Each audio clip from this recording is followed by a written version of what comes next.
Assalamualaikum warahmatullahi wabarakatuh.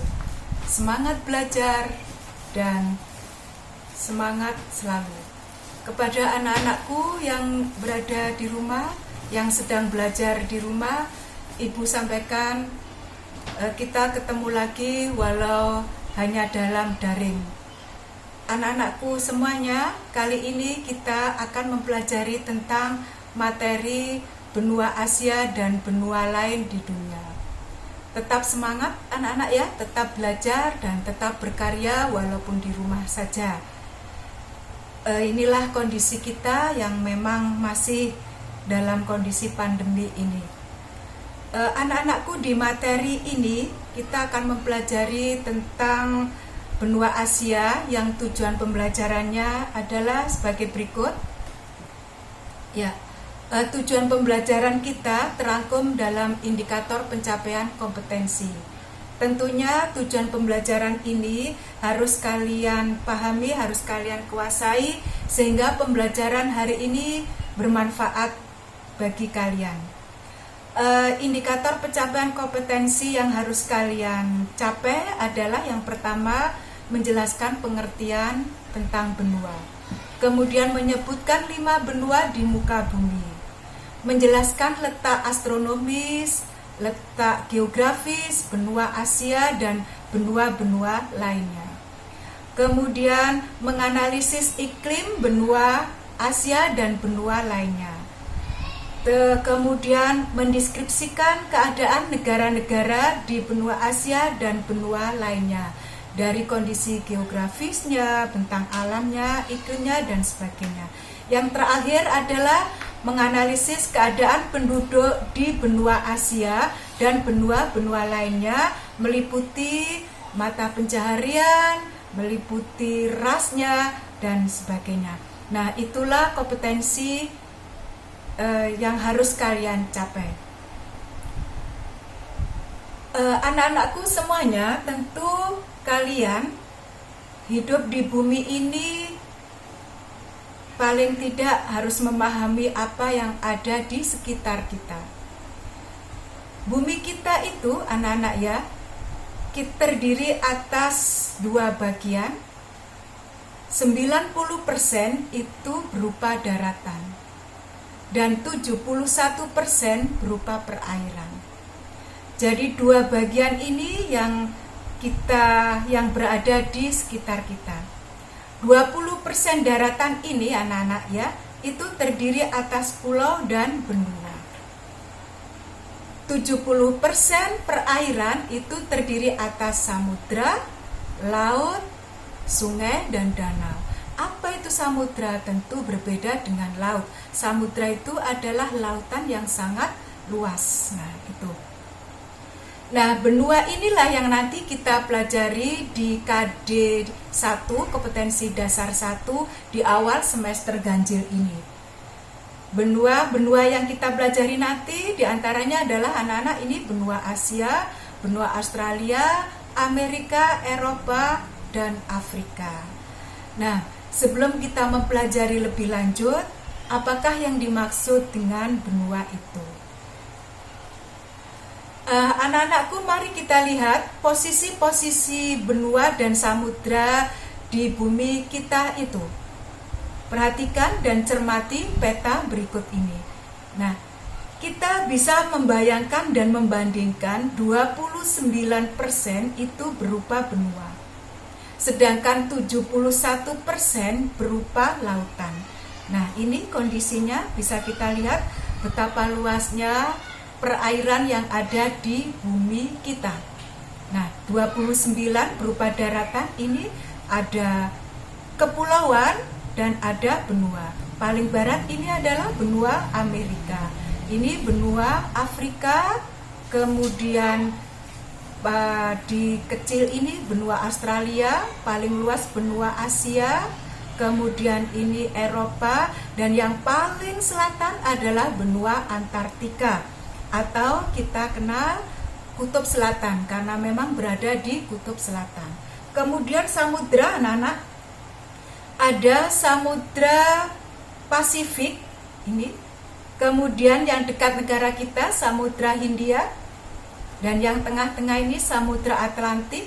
Kemudian paling utara berada di kutub utara ini adalah Samudra Arktik. Nah, ini 71% itu terdiri atas perairan.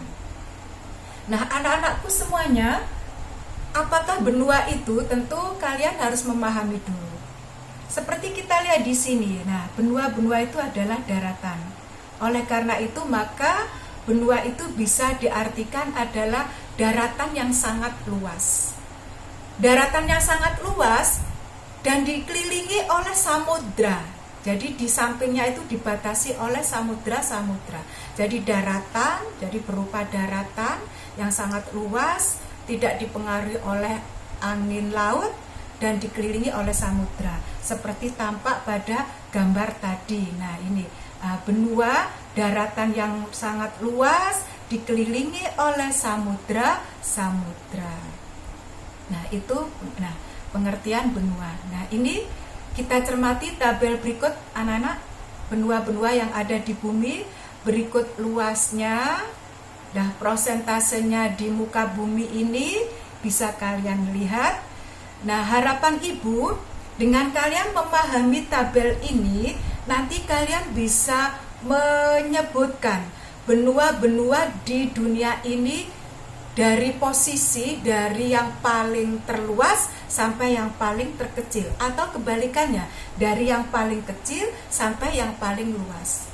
Dalam tabel ini nampak sekali bahwa benua Asia yang kurang lebih luasnya 44 juta sekian ini merupakan benua yang paling luas.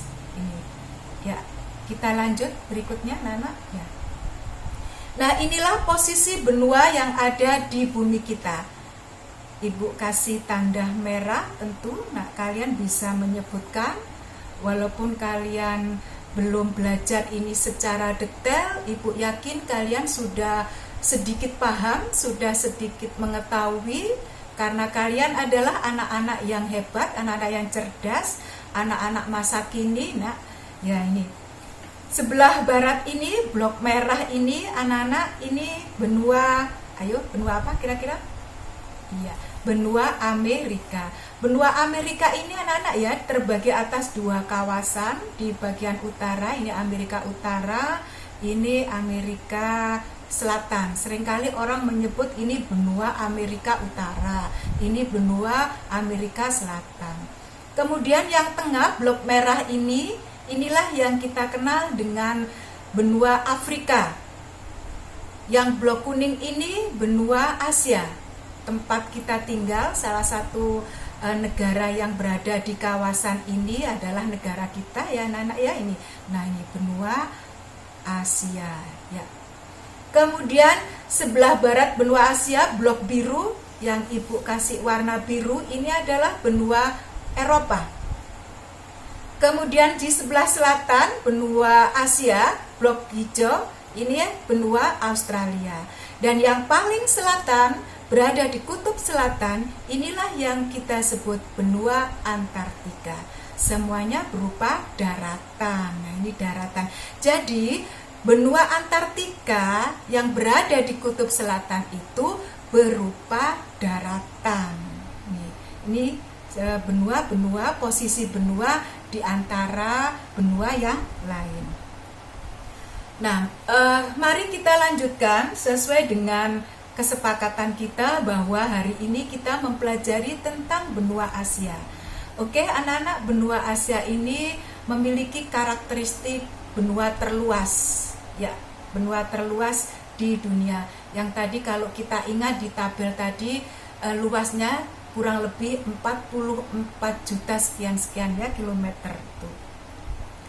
Nah, anak-anak nanti di dalam materi pembelajaran yang sudah ibu berikan kepada kalian, ini ada beberapa video link yang bisa kalian pahami tentang benua Asia.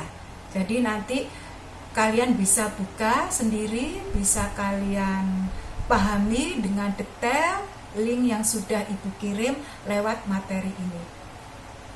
Ya, ini. Nah, posisi benua Asia.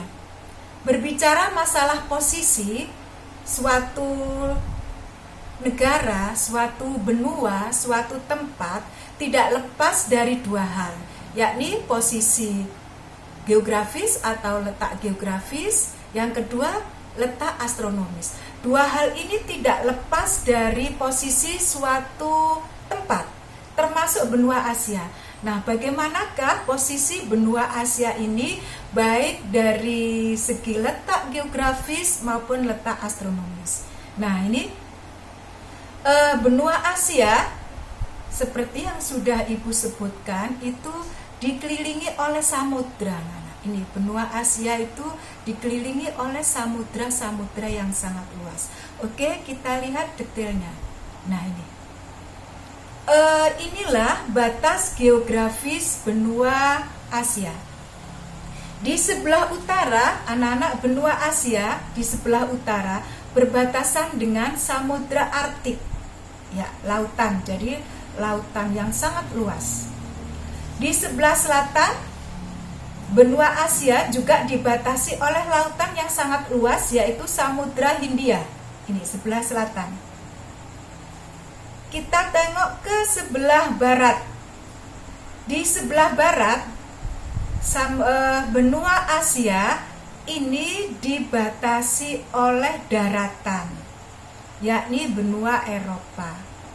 Jadi benua Asia ini selain dibatasi oleh perairan, dibatasi oleh samudra, benua Asia ini dibatasi juga oleh daratan, anak-anak, berupa ini benua Eropa. Jadi benua Asia ini menyambung langsung dengan benua Eropa. Oleh karena itu, anak-anak, seringkali benua Asia ini dikenal dengan sebutan Eurasia. Artinya benua Asia ini menyambung, bergabung dengan daratan benua Eropa. Bisa kita lihat di peta berikut ini. Nah, ini jadi menyambung. Akan tetapi gabungan benua Eropa dan benua Asia ini diputus atau ada semacam pembatas, yakni pegunungan Ural. Jadi pegunungan Ural inilah yang membatasi daratan benua Eropa dan benua Asia. Di sebelah barat, selain berupa daratan, benua Asia juga dibatasi oleh laut. Bukan lautan ya anak-anak ya, beda.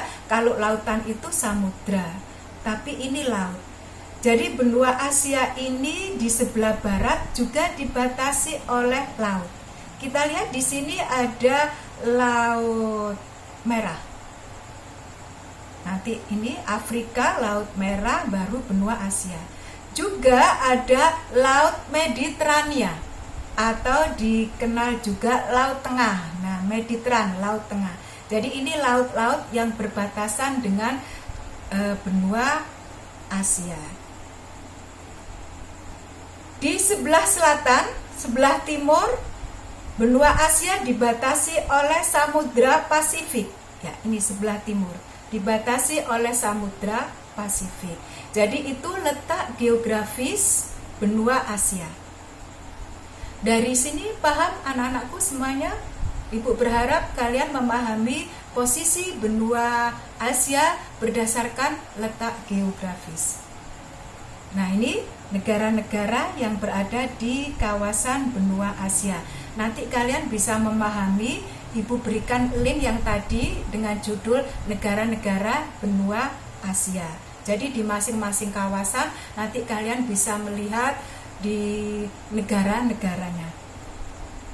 Nah, sekarang kita lihat posisi berikutnya secara astronomis. Secara astronomis, benua Asia itu, anak-anakku, berada di 11 derajat lintang selatan.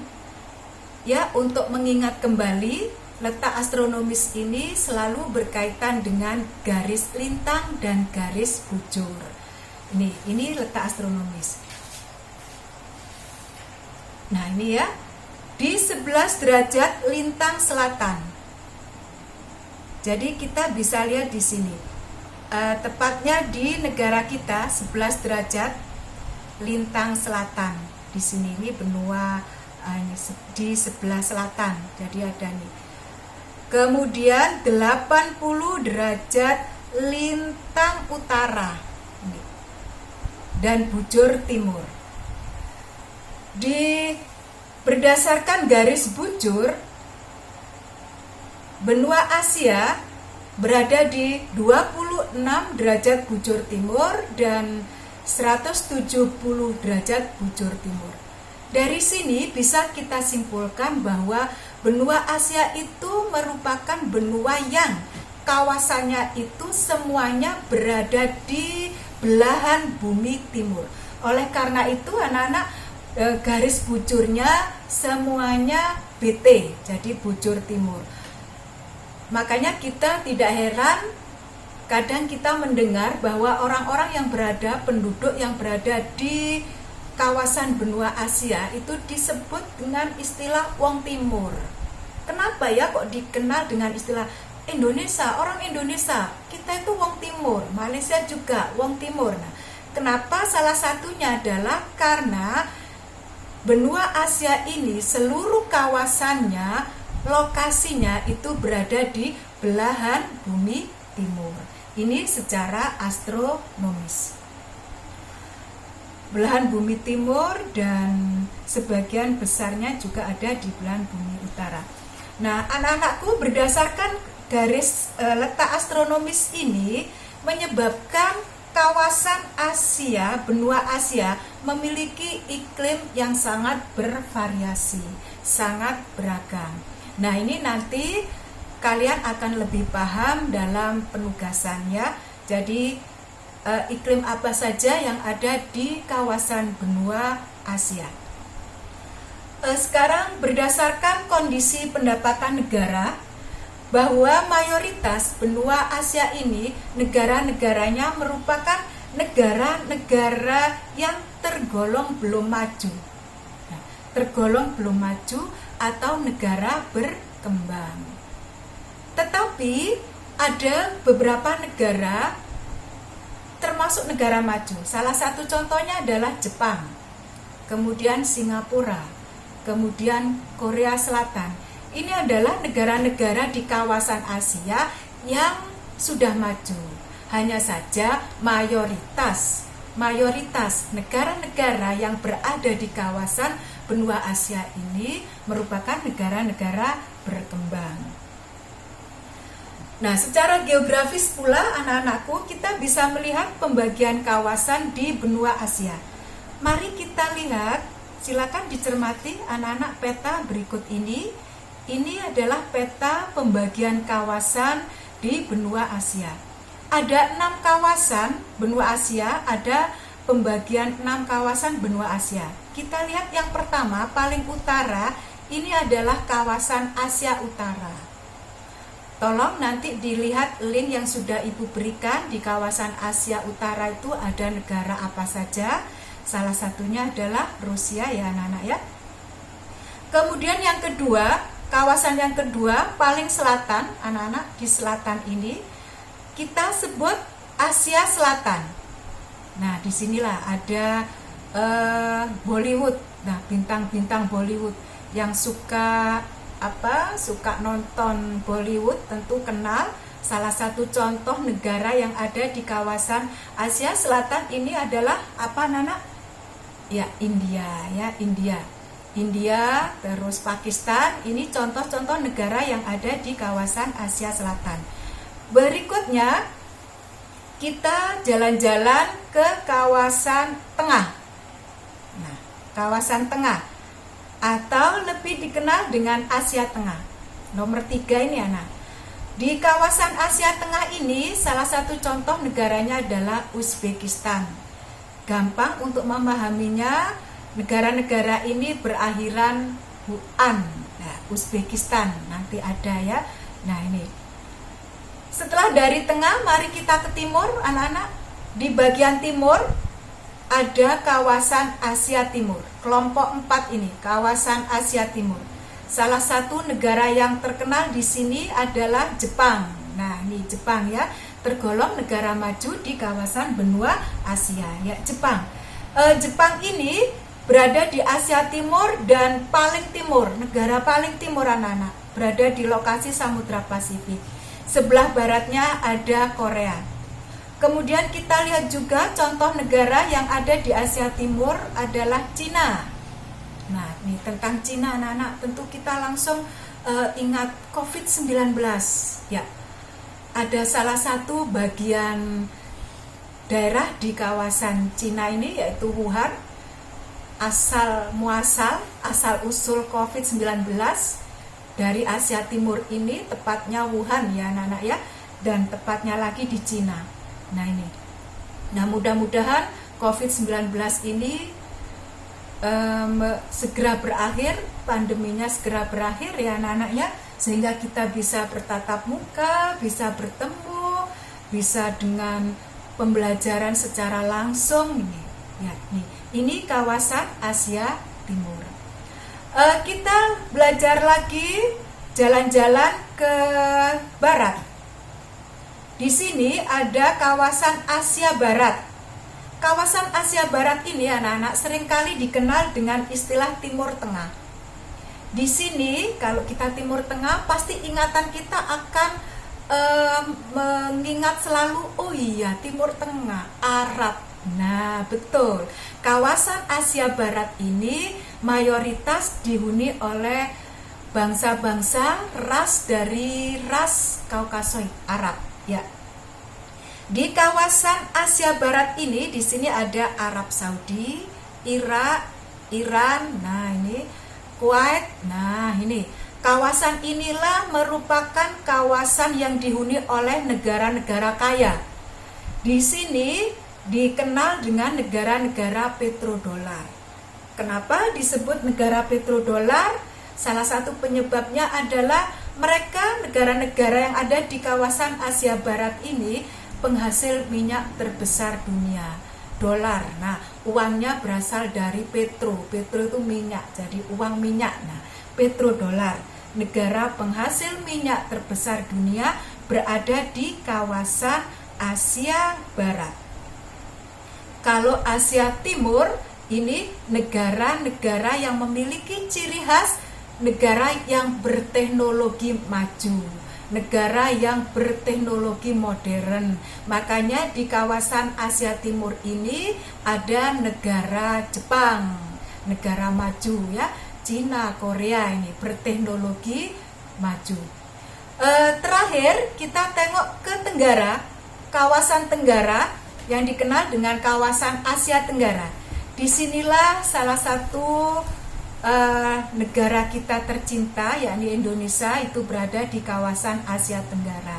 Asia Tenggara ini tentunya sudah kalian pahami dan sudah kalian pelajari ketika kalian di kelas 8. Nah, itulah anak-anak beberapa kawasan di benua Asia dilihat secara geografis. Nah, ini kalau kita potong-potong tadi dan nama-nama contoh negaranya ya. Asia Tenggara, Asia Tengah ada Uzbekistan, Kazakhstan, Tajikistan. Nah, ini ya. Kemudian Asia Tenggara, Asia Timur ada Jepang, Korea, Cina, Asia Selatan, India, dan Asia Barat. Ini kalau dipotong peta tadi. Nah, mari kita lihat kondisi demografi penduduk di benua Asia. Perlu kalian ingat anak-anakku dan kalian pahami bahwa 61% penduduk dunia itu disumbang atau berasal dari benua Asia. Jadi penduduk terbesar di dunia itu berasal dari benua Asia. Nah, ini kalau dilihat dari segi jumlahnya. Jumlah yang sangat besar ini salah satu penyebabnya adalah tingkat pertumbuhan penduduk yang sangat tinggi. Tingkat pertumbuhan penduduk yang sangat tinggi ini disebabkan oleh kelahiran yang sangat tinggi anak-anakku. Sehingga karena tingkat pertumbuhan yang sangat tinggi itu, maka tingkat kepadatan penduduk di negara-negara benua Asia itu mayoritas tinggi juga. Nah, itu kalau dilihat dari pertumbuhan penduduk. Dilihat dari segi mata pencaharian, bisa kita lihat bahwa penduduk di negara-negara benua Asia itu mayoritas memiliki mata pencaharian di bidang agraris, pertanian, perkebunan itu. Tetapi sekarang karena adanya interaksi antar ruang yang sangat tinggi ini, tidak seperti itu, bahwa mata pencaharian penduduk di negara-negara benua Asia sekarang sudah sangat variatif, beragam, dan semakin menuju kepada kemajuan. Jadi ada yang sebagai pengusaha, pedagang, terus buruh juga ada, bahkan sekarang sudah melanglang dunia sebagai tenaga kerja dunia ya anak-anak ya. Itu ragam dari segi mata pencaharian, tetapi mayoritas memang di bidang agraris, mayoritas sebagai petani. Jadi urusan pertanian, perkebunan itu dari segi mata pencaharian. Dari segi ras, di Asia merupakan benua yang memiliki ras penduduk yang sangat beragam, bervariasi sekali. Jadi ada ras Negroid itu ada di Asia Selatan, tepatnya di India Selatan. Ras Kaukasoid ada di Asia Barat. Kemudian ras Mongoloid, ras Melayu ada di Malaysia, ada di Indonesia. Jadi mayoritas berada di kawasan Asia Tenggara. Jadi di Asia Tenggara ini mayoritas memiliki ras Mongoloid. Kemudian juga ras Mongoloid ada di Asia Timur. Nah, ini di Jepang, di Cina itu. Kalau kita lihat, memang benua Asia ini merupakan benua yang unik. Kenapa kita bisa menyimpulkan unik? Karena dari segi ras memiliki ragam yang sangat bervariasi. Kemudian dari iklim juga sangat bervariasi. Kita lanjutkan anak-anak, dari beberapa hal yang sudah kita pelajari ini, mari kita simpulkan bersama-sama dalam karakteristik benua Asia. Nah, karakteristik benua Asia ini salah satu hal yang juga merupakan keunikan dari benua Asia adalah yang pertama, benua Asia ini merupakan benua yang istimewa, Nana, karena tempat lahirnya agama-agama besar di dunia. Sebagai tempat lahirnya agama-agama besar di dunia, maka nabi dan rasul-rasul itu juga lahir di benua Asia. Kitab suci agama tersebut juga turun di benua Asia. Kita lihat saja, mari kita klik link di sini. Nah, agama Islam sebagai agama terbesar dunia itu lahir dan berkembang pertama kali di Arab, Saudi Arabia ini anak-anak. Ini di kawasan Asia Barat. Kemudian agama Hindu lahir pertama kali dan berkembang di India, Asia Timur. Kemudian agama Buddha, India, Asia Selatan. Jadi agama Hindu Asia Selatan. Kemudian agama Buddha di Cina, Asia Timur. Kemudian Kristen di Palestina sekitar sini, Syam.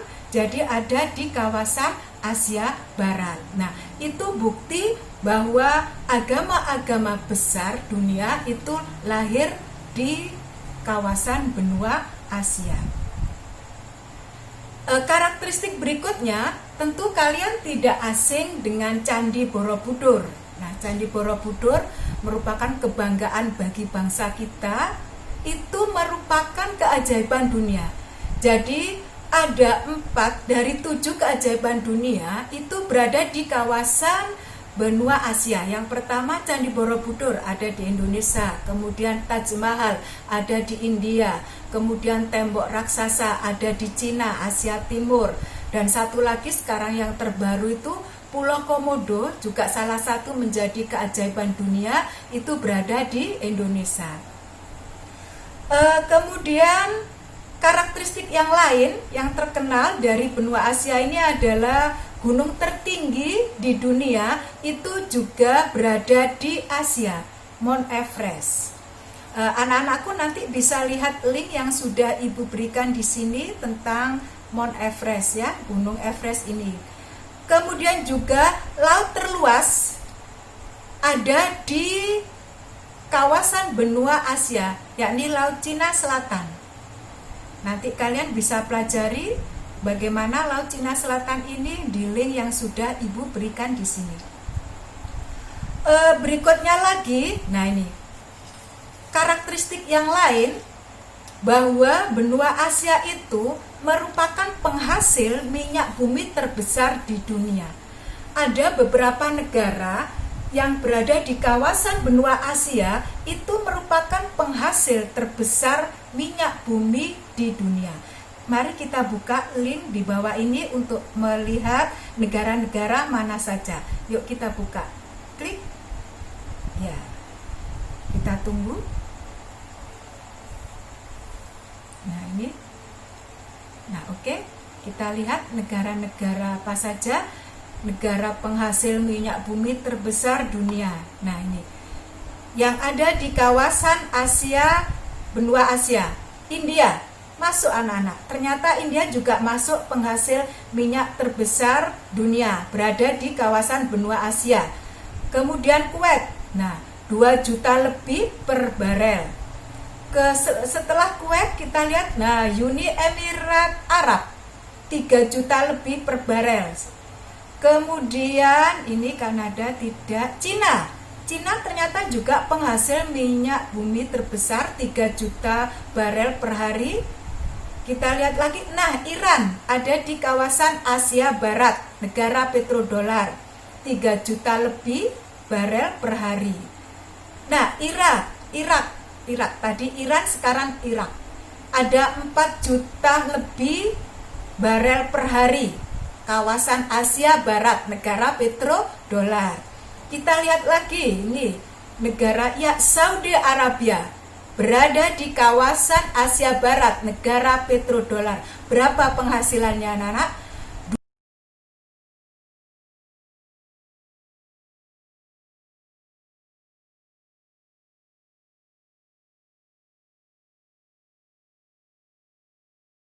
Negara-negara penghasil minyak bumi terbesar dunia berada di kawasan benua Asia, menjadi karakteristik benua Asia.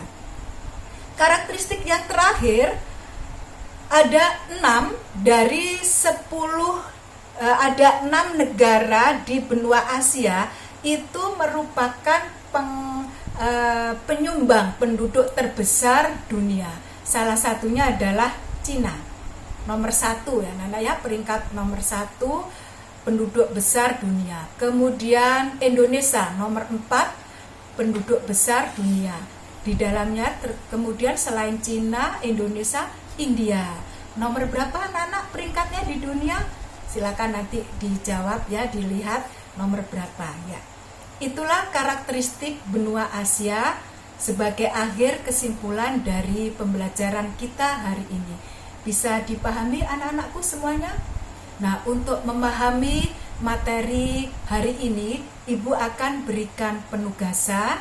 Tugas ini nanti dikumpulkan setelah Ibu berikan info melalui WA grup kalian ya. Sebagai tugas yang pertama, nanti kalian diminta untuk melengkapi tabel ini.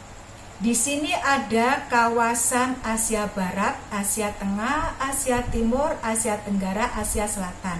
Kalian bisa menyebutkan nama negara yang berada di kawasan Asia ini. Untuk melengkapi tugas ini, kalian nanti bisa browsing, membaca buku paket, atau bisa langsung buka link yang sudah Ibu berikan di materi ini. Kita buktikan di sini, mari kita lihat nanti linknya ya. Untuk menjawab tabel yang pertama ini, kalian bisa buka link di sini. Nah, ini anak-anak, judulnya negara-negara di benua Asia. Di link ini yang sudah Ibu siapkan ini ada nama negara, kondisi geografisnya, ibu kotanya, dan sebagainya. Jadi untuk melengkapi tabel yang pertama. Kemudian tugas yang kedua. Ini ya. Tugas yang kedua nanti kalian juga melengkapi tabel ini, tapi berdasarkan keadaan iklimnya, keadaan alamnya, keadaan penduduknya. Seperti yang sudah kita pelajari bersama tadi, karena letak astronomis yang sangat seperti tadi ya, yang luar biasa itu menyebabkan negara-negara di kawasan benua Asia, tepatnya benua Asia, itu memiliki iklim yang sangat bervariatif. Salah satunya adalah iklim tropis. Nah, nanti di sini kalian menyebutkan negara apa saja yang beriklim tropis, kemudian subtropis negara apa saja, kemudian negara iklim berikutnya, iklim gurun negara apa saja, Mediterania negara apa saja. Selain iklimnya, kalian melengkapi tabel di bawah ini berdasarkan keadaan alam. Karena letak geografis, karena letak astronomis, maka keadaan alam di kawasan benua Asia itu terbagi atas pegunungan. Nah, nanti kalian bisa menyebutkan di sini pegunungan, kawasan yang berupa pegunungan itu negara apa saja. Kemudian kondisi alamnya yang berupa plato, dataran tinggi itu negara apa saja. Kemudian berikutnya dataran rendah itu negara apa saja. Terus tabel berikutnya anak-anak tentang demografi, tentang penduduk di kawasan benua Asia. Ras, nah rasnya tadi sangat variatif ya anak-anak ya. Ada Mongoloid, ada Kaukasoid, ada Negroid, nah ada Melanosoid. Nah itu semuanya nanti berada di kawasan di negara apa saja. Nah itu untuk tugas yang sifatnya, fungsinya untuk mengevaluasi apakah materi yang sudah kalian pelajari itu bisa kalian pahami. Anak-anakku semuanya, itulah akhir dari materi pembelajaran kita hari ini. Ibu ucapkan terima kasih atas perhatian kalian. Semoga materi ini sangat bermanfaat bagi kalian dan bisa kalian pahami dengan baik. Untuk selanjutnya kita ikuti sesi-sesi berikutnya untuk membahas materi tentang benua yang lain. Ibu ucapkan selamat belajar, tetap berkarya walaupun di rumah. Akhirnya wassalamualaikum warahmatullahi wabarakatuh.